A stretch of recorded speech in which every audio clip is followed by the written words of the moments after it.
അങ്ങനെ നമ്മുടെ മൂർത്തി മുത്തശ്ശൻ പറയേണ്ടത് എന്തായാലും അർജൻറ്റീന ജയിക്കണം, ഞാൻ ഈ ജേഴ്സി മാറ്റില്ല, ഞാൻ ഈ ജേഴ്സി ഇന്ന വീട്ടിൻ്റെ ഉള്ളിൽ ഇടുള്ളൂ, പുറത്ത് പോകുമ്പോൾ മാത്രമേ മാറ്റുള്ളൂ എന്നൊക്കെ പറയണ്ടേ.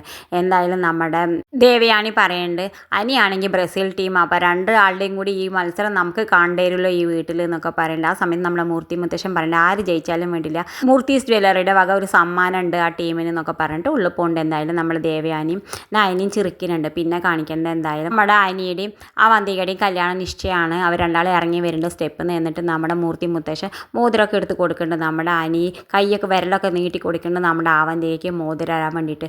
ആ സമയത്താണ് അവിടെ നിന്ന് പെട്ടെന്ന് ഒരാൾ പറഞ്ഞിട്ട് നിർത്തിനി കല്യാണം എന്നൊക്കെ പറഞ്ഞിട്ട് വരുന്നുണ്ട്. എന്താണ് നമ്മുടെ അനാമികയുടെ അച്ഛനാണ്. അനാമികയുടെ അച്ഛൻ പറയുന്നത് ഒരു പെണ്ണിനെ ഡൈവേഴ്സ് ചെയ്യാതെ എങ്ങനെ ഇനിയൊരു പെണ്ണിനെ കല്യാണം കഴിക്കുക, അത് എവിടുത്തെ ഏർപ്പാടാ സാറേ എന്നൊക്കെ പറയുന്നത്. അതൊക്കെ കേൾക്കുമ്പോൾ നമ്മുടെ മൂർത്തി മുത്തശ്ശന് ദേഷ്യം വന്നിട്ട് ഒരെണ്ണം പൊട്ടിക്കുന്നുണ്ട് നമ്മുടെ ആവന്തികയുടെ അച്ഛന്. എന്തായാലും പിന്നെ കാണിക്കുന്നത് അപ്പോഴേക്കും നമ്മുടെ ആവന്തിക പോലീസിൽ കേസ് കൊടുത്തിട്ടായിരിക്കും വന്നിട്ട് നമ്മുടെ നന്ദു നമ്മുടെ അനീനെ അറസ്റ്റ് ചെയ്ത് കൊണ്ടുപോകാൻ വേണ്ടിയിട്ട് വരുന്നുണ്ട്.